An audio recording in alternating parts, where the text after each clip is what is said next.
IPL தொடரில் Chennai super Kings அணி மும்பை அணியை 20 ரன்கள் வித்தியாசத்தில் தோற்கடித்தது. மும்பை வான்கடே மைதானத்தில் நடைபெற்ற 29வது லீக் ஆட்டத்தில் மும்பை இந்தியன்ஸ் மற்றும் சென்னை சூப்பர் கிங்ஸ் அணிகள் மோதின.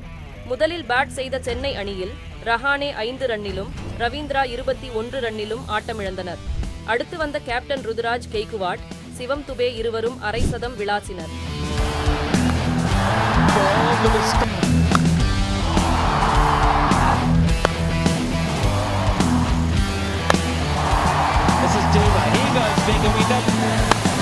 But guess what?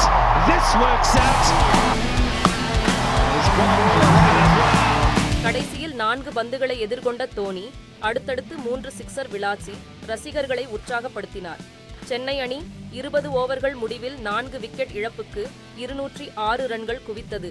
பின்னர் விளையாடிய மும்பை அணி 20 ஓவர்கள் முடிவில் 6 விக்கெட் இழப்புக்கு 186 ரன்கள் மட்டுமே எடுத்து 20 ரன்கள் வித்தியாசத்தில் தோற்றுப்போனது.